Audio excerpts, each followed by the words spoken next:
Hello,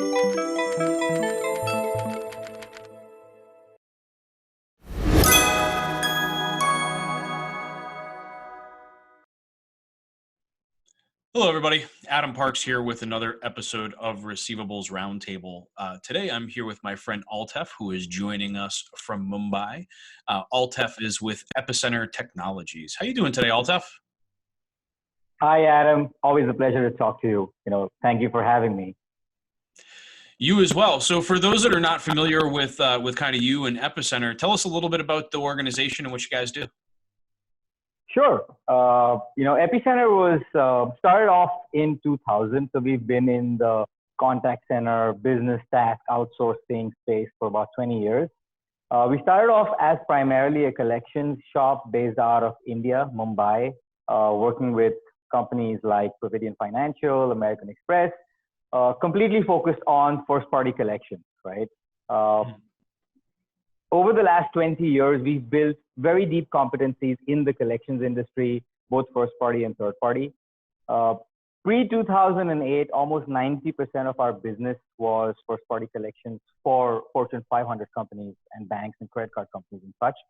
And then 2008 happened, we saw attrition in our clients because, just like the industry, we suffered as well.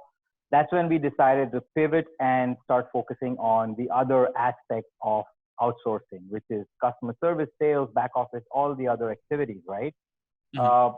It's been a long journey. It's been up and down all along, but we've had a tremendous streak of growth for the last 4 years. We've been consistently growing. We're about 25 to 2,700 employees right now. Wow. About 5 years ago is when we decided we're going to try and make a push on the third-party collections and the debt collection side of the business, because our primary experience in the past was always in first-party collections, right? And that's when we started, getting our memberships with various associations, attending conferences, so on and so forth. We got a very happy set of customers today. The last 8 months haven't really been easy for anybody in the industry, but I think we've been fortunate enough to weather the storm better than some of the others that we know about.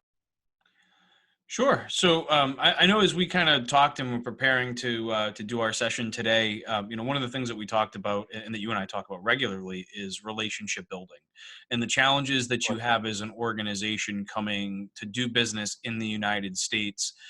So just to give a little bit of context to that discussion kind of before I start asking questions, for those of you that don't know, I met Altaf at an RMAI conference. I want to say it was 3 or 4 years ago. And we were able to develop a personal relationship, which has then blossomed into a professional relationship as well, which is really great. I've had the opportunity to go out and actually meet with their team, and they've had an opportunity to come to my office, which has been great as we've been kind of growing this friendship. I think you guys have done a great job of establishing yourself in the U.S. marketplace. And I thought it would be, a fun conversation to talk a little bit about some of maybe the tips and tricks that you might have for other international groups that are looking to enter the marketplace in the United States.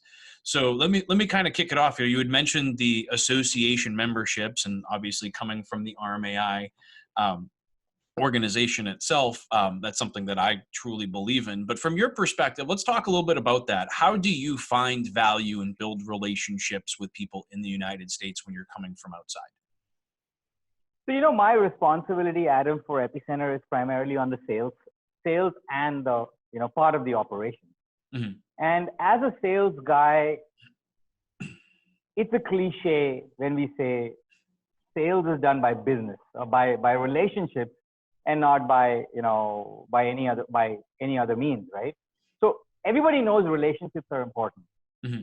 but only very few successful salesmen really build strong relationships, because as a sales guy, when you're trying to build a relationship, the sale is always on the back of your mind. That, okay, I am trying to build a relationship because I want to do the sale, right? Because I want to sell something. If we take that link out and only focus on the relationship, the sale will come. And that's been my personal experience. Whether it is with you, there are amazing relationships I've developed over the last 4 years, traveling to all these conferences. You're a prime example of one of them.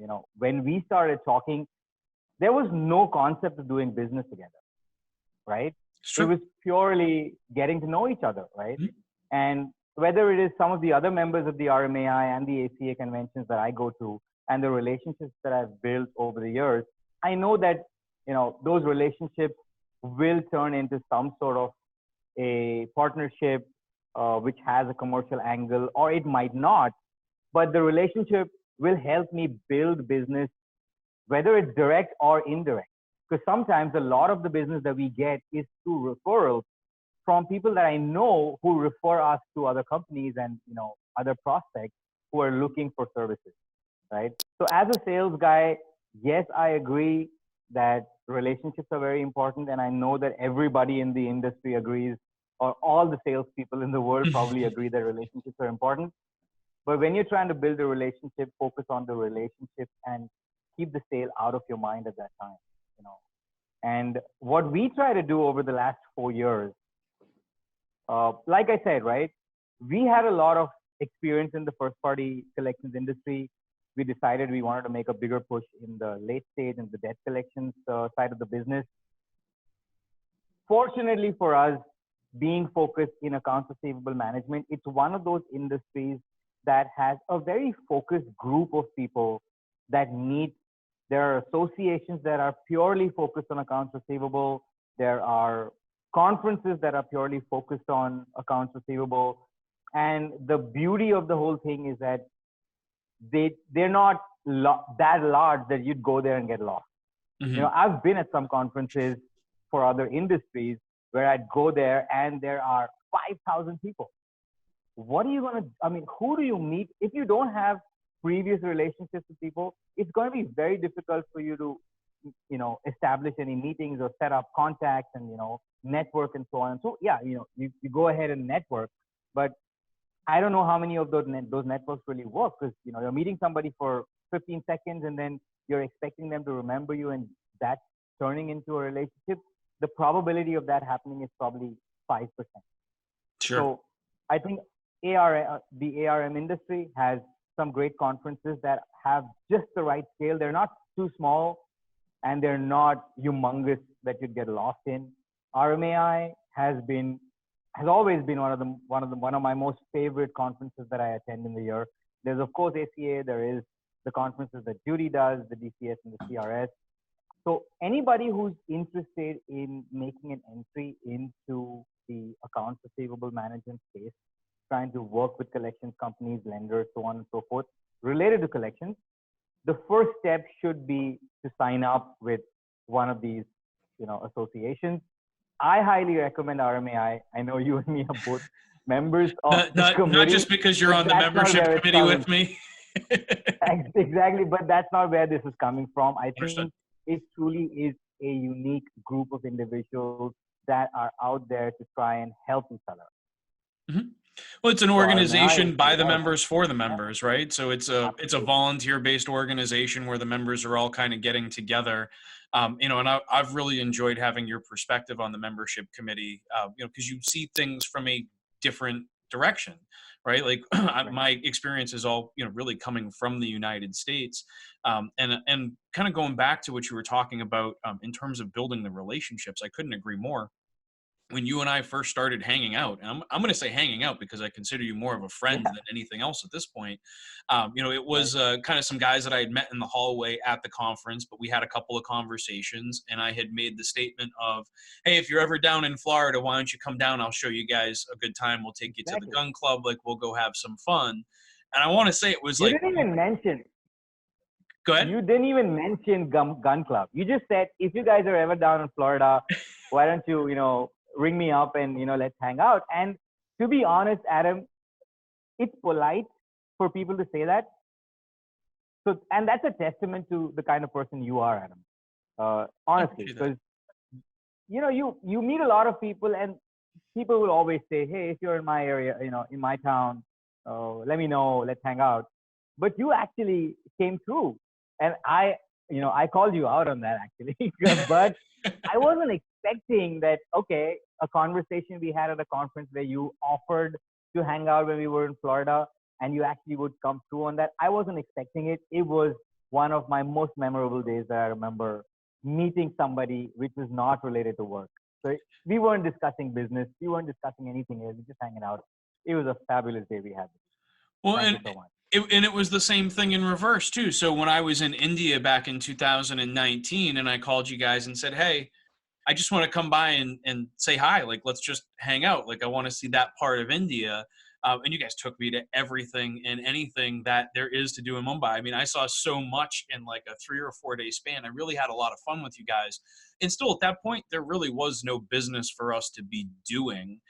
It was Right. really just about friends getting together. And I think that if people take that approach in terms of relationship building, like you said, focus on the people and the connection and what you have in common and the things that you guys that you enjoy doing together, to me that's the key to building relationships. So to be able to do that from an international perspective, I think is even more interesting because you're bringing multiple cultures together. Because my time in Mumbai wasn't just about being, it wasn't just about hanging out. Even it was about understanding the culture, and you guys kind of took a step back and helped me to understand some of the festivals and things that happen around town. But not only that this is something that happens, but here's why it happens and here's the backstory to it. So to me, that was an incredibly interesting experience to have somebody explaining to me kind of that background to everything too, because it gives you perspective and context to the people that you're working with. And I think, I was able to share a little bit of myself and kind of who I am and what I do Right. outside of work. And then you guys did the same thing. And then a relationship was formed. And then who knows where that may lead in the future. But that was kind of the basis for coming together from a relationship standpoint. I agree. I agree. I couldn't agree with you more. Absolutely. So with all of that being said, any parting words or parting words of wisdom that you have for our listeners and viewers today? Uh, I think enough has been said about COVID and the impact it has had on businesses. Some businesses have done well, some not so good. I think we as a company weathered the storm very well. I think the two things that are important for us, and we truly try to imbibe that in every conversation, every relationship that we have, is one is operational excellence and one is solutions through partnership. And I think the last 8 9 months or the last year even has been a test of those two maxims that we follow. How have we been able to try and solve our customers' problems through partnership? How have we tried to make sure that operational excellence is maintained? All of our clients have been extremely, extremely happy with what we've been able to do for them. India was a little different when COVID hit because everything happened overnight for us. Mm-hmm. You know, Yeah, I remember I on was a getting on a plane Friday. when it happened. Correct. Yeah, I know. Literally getting You on were a flight to supposed to be, Mumbai when it you were happened. supposed to be coming here. Yeah. So Friday night, the prime minister says, "Hey, we want to have a voluntary curfew on Sunday." So everybody thought, okay, it's voluntary. And then Sunday night, he goes ahead and makes the announcement that everything is locked down. And when we say everything is locked down in India, everything is locked down. It's not like South Florida. You cannot be found on the street. Mhm. And during those difficult times, nobody planned for something like this.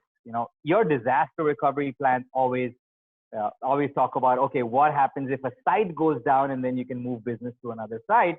For us and our clients, it was a global phenomenon. Our clients were suffering because they couldn't get people to work. They were relying on us.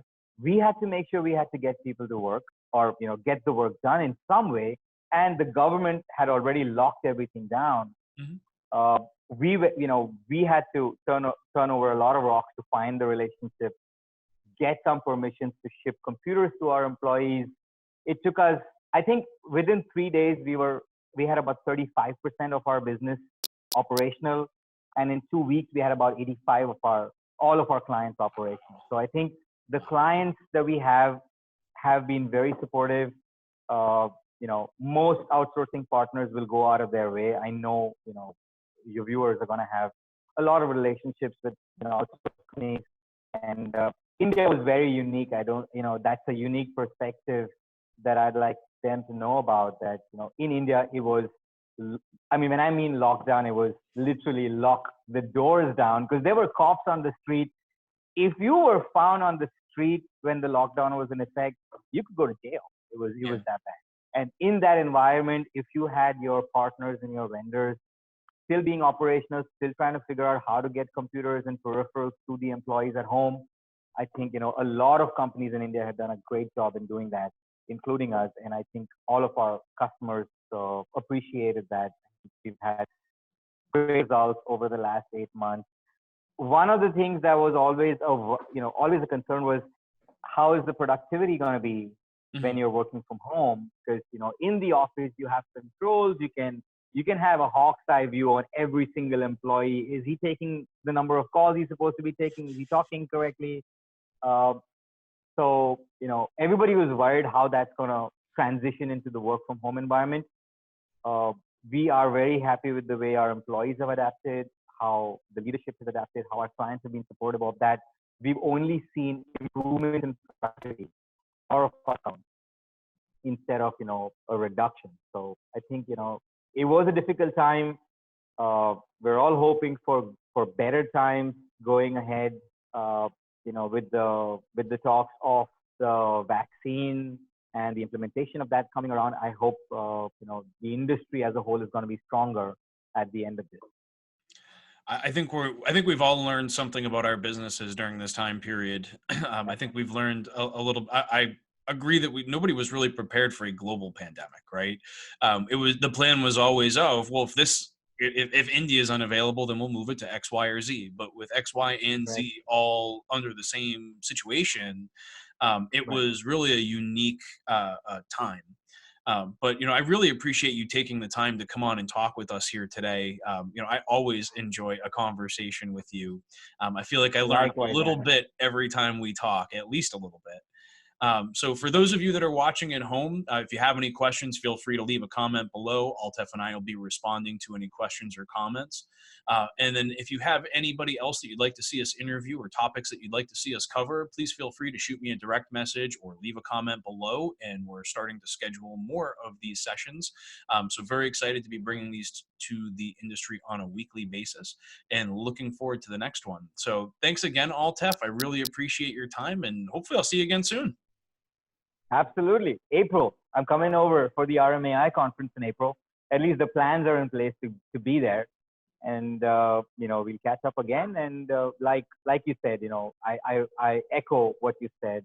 Talking to you is always a pleasure. I love our conversation. Thank you so much, Adam. You as well. And at the very least, I'll see you in Mumbai sometime in 2021 because the time has come for me to get back over there and rebook some of these flights. So Awesome. until the next time, everybody, thank you so much.